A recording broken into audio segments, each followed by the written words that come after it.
32쪽 즈음에 있습니다. 시편 40편 6절부터 17절까지의 말씀입니다.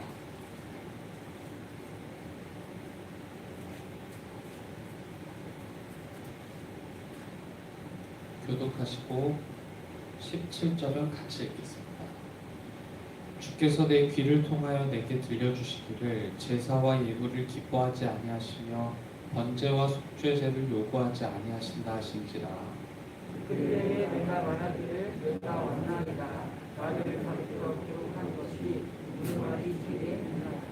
나의 하나님이여, 내가 주의 뜻 행하기를 즐기오니 주의 법이 나의 심중에 있나이다 하였나이다.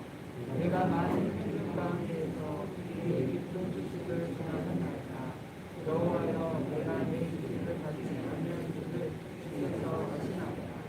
내가 주의 공의를 내 심중에 숨기지 아니하고 주의 성실과 구원을 선포하였으며 내가 주의 인자와 진리를 많은 회중 가운데에서 감추지 아니하였나이다. 여호와여, 주의 긍휼을 내게서 거두지 마시고 주의 인자와 진리로 나를 항상 보호하소서. 수많은 재앙이 나를 둘러싸고 나의 죄악이 나를 덮침으로 우러러 볼 수도 없으며 죄가 나의 머리털보다 많으므로 내가 낙심하였음이니이다. 여호와여, 은총을 베푸사 나를 도와주소서. 여호와여, 속히 나를 도우소서. 내 생명을 찾아 멸하려 하는 자는 다 수치와 낭패를 당하게 하시며 나의 해를 기뻐하는 자는 다 물러가 욕을 당하게 하소서. 나를 향하여 하하하하며 고통하는 그들이 자기 수치로 말미암아 놀라게 하소서. 주를 찾는 자는 다 주 안에서 즐거워하고 기뻐하게 하시며 주의 구원을 사랑하는 자는 항상 말하기를 여호와는 위대하시다 하게 하소서. 나는 가난하고 궁핍하오나 주께서는 나를 생각하시오니 주는 나의 도움이시요 나를 건지시는 이시라. 나의 하나님이여 지체하지 마소서. 아멘. 필립 얀시라는 작가가 쓴 내 안에 하나님이 없다 라는 책을 오래전 읽었던 기억이 있습니다. 이 책을 읽으면서 신앙에 대해 가졌던 회의감을 나름대로 해결해 보려는 노력들을 기울인 적이 있었는데요. 신앙을 가진 사람들에게 신앙에 대한 의심과 회의는 언제고 일어날 수 있는 일이지만 책이 가진 메시지와는 다르게 제목 자체가 주는 무게감 때문이었는지 신앙에 대한 의심과 회의를 해결하려다 더 무거운 주제를 떠올렸던 기억이 있습니다. 내가 하고 있는 모든 신앙 행위, 그러니까 내가 듣는 예배, 내가 드리는 기도, 또는 그 외에 내가 하고 있는 봉사라든지 내가 하나님을 위해서 하고 있다라고 느꼈고 생각했던 모든 신앙의 행위에 하나님이 없다는 것을 느꼈었던, 아마 이곳에 모이신 분들도 그런 경험들을 해보신 적이 있으신지 모르겠는데요. 내가 하고 있는 모든 신앙 행위에 마음이 담기지 않는 게 아니라 하나님이 담기지 않았다고 얘기하는 게 어떻게 보면 더 맞겠다 싶은 생각이 들 때가 제게 나타나더라고요. 저는 시편 기자가 같은 고민에 처한 사람이라는 생각이 들던데요. 6절은 이렇게 전합니다. 주께서 제사나 예물도 기뻐하지 아니하고 번제나 속죄제도 원하지 않는다 라고 이렇게 고백하죠. 선지자 사무엘 역시 하나님의 명령을 순전히 따르지 않았던 사울 왕을 향해서 다음과 같이 말했던 적이 있습니다. 여호와께서 번제와 다른 제사를 그의 목소리를 청종하는 것을 좋아하신 같이 좋아하시겠나이까. 순종이 제사보다 낫고 듣는 것이 순양의 기름보다 낫습니다 라고 이렇게 이야기했죠. 이사야 1장은요 우리가 신앙하고 있는 신앙의 행위에 대해서 다시 한번 생각할 수 있도록 돕는 본문이 한 구절 있습니다. 이 말씀은 정말이지 우리가 잊고 있었던 것이 무엇인지 다시금 정신을 바짝 차릴 수 있도록 도와주는데요. 이사야 1장 13절에서는 하나님이 이렇게 이스라엘 백성들에게 말씀하셨습니다. 다시는 헛된 재물을 가져오지 말아라. 다 쓸모없는 것들이다. 분양하는 것도 나에게는 역겹고 초하루와 안식일과 대회로 모이는 것도 참을 수 없으며 거룩한 집회를 열어놓고 못된 짓도 함께하는 것을 내가 더 이상 견딜 수 없다. 나는 정말로 너희의 초하루 행사와 정한 절기들이 싫다. 분명히 하나님께 예배를 드리면 하나님께서 당연히 기쁨으로 우리의 예배를 받으시고 그 제사를 받으실 거라고 믿었던 이스라엘 백성들이 여전히 존재하고 있었을 텐데, 하나님은 이스라엘 백성들이 정한 안식일과 절기 그 외 모든 행사들을 역겹고 싫어한다라고 이렇게 표현하시거든요. 오늘 시편 기자의 고백과 더불어 함께 나열한 성경의 메시지에 공통점이 있습니다. 하나님께서 단지 신앙이라는 이름으로 만들어진 행위를 우리에게 기도하고 명령하고 있다고 생각하는 것은 오해라는 것이죠. 우리는 나름대로 하나님을 위해서 그와 같은 신앙적 행위들을 하고 있다고 설명하고 싶어 하지만 사실 우리가 하고 있는 모든 행위들 안에 하나님이 담겨 있는지 되돌아볼 일이라는 겁니다. 이와 같은 메시지가 있기까지는 우리가 살아온 일상과 무관하지 않은데요.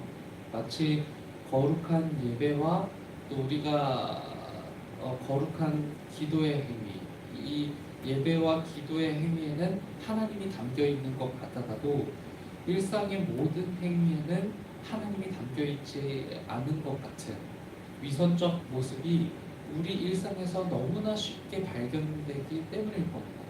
때로는 내 스스로조차 내가 너무 위선적인 것 아닌가 싶은 생각이 들 만큼 나의 위선은요, 내가 쉽사리 발견할 수 있을 뿐만 아니라 내 주변을 살아가는 사람이 나를 바라볼 때도 나의 위선을 아주 쉽사리 발견하고 한다라는 것이죠. 그래서 바울은 로마서 12장 1절을 통해서 이렇게 말했었죠. 그러므로 형제들아, 내가 하나님의 모든 자비하심으로 너희를 권한다. 너희 몸을 하나님이 기뻐하시는 거룩한 산 제물로 드려라. 이는 너희가 드릴 수 있는 영적 예배다. 라고 이렇게 말합니다. 영적 예배는 우리가 회당에 앉아서 연출로 하나님께 보여드리는 것과는 전혀 다른 성격의 것이어야만 하겠죠. 그것은 마음의 중심에 하나님을 가진 사람들만이 할 수 있는 예배일 겁니다. 오늘 시편 기자는 그 구체적인 일상의 예배가 어떤 것인지 8절에 담아두었는데요. 8절은 이렇게 기록합니다. 나의 하나님이여, 내가 주의 뜻 행하기를 즐기오니 주의 법이 나의 심중에 있나이다 하였나이다 라고 이렇게 고백하죠. 시편 기자는 두 가지를 구체적으로 언급합니다. 하나는 하나님의 뜻 행하기를 즐거워한다 라고 이렇게 말했고요. 또 하나는 하나님의 법을 마음속에 간직하고 있다 라고 이렇게 말하죠.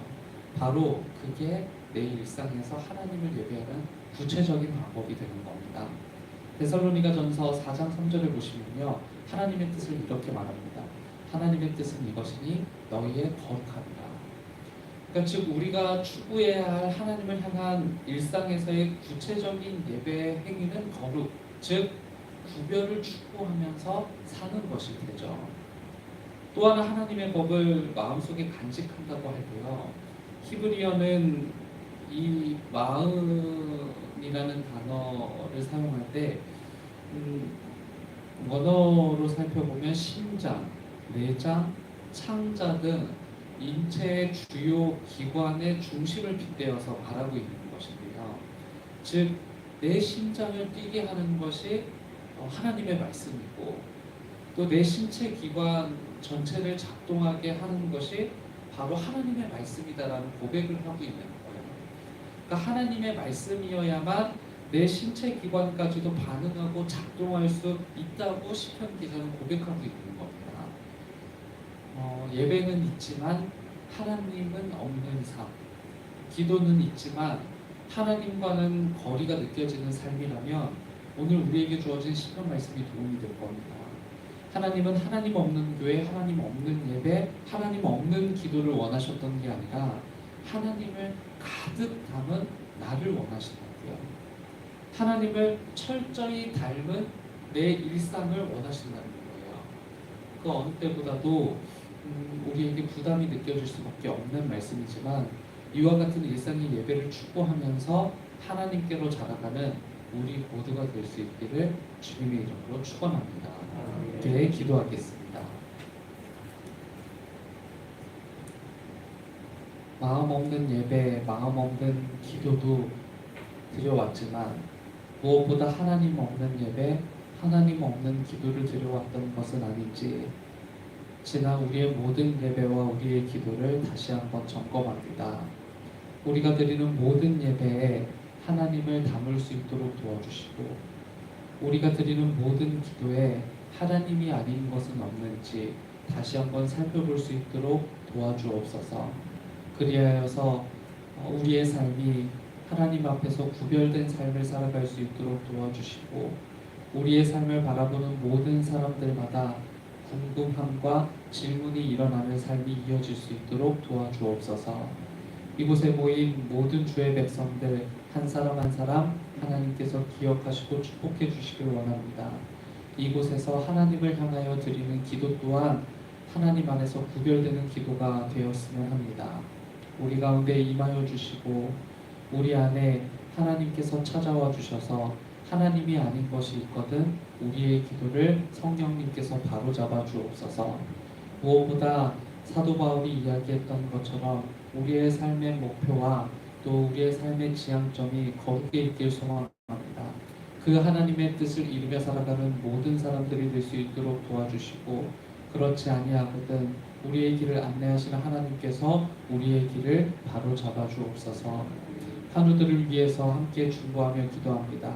병원에 입원하신 분들 또 요양원에 계신 분들 그 외에 몸과 마음이 아파 힘겨운 분들 또 상처받아 어려움 중에 있는 모든 사람들 치료하시고 치유하시는 하나님께서 그 모든 백성들을 치유하시되 하나님께서 주시는 은총 가운데 날마다 걸어갈 수 있도록 인도해 주옵소서. 장래로 인해 어려움 당한 가정들이 있습니다. 그 가정들 하나님께서 친히 찾아가 주시고 위로해 주시며 장래가 진행되는 모든 일정 가운데 함께해 주시고 하나님이 큰 위로를 통해 또 하나님의 살아계심을 느끼는 귀한 시간들이 이어질 수 있도록 도와주옵소서.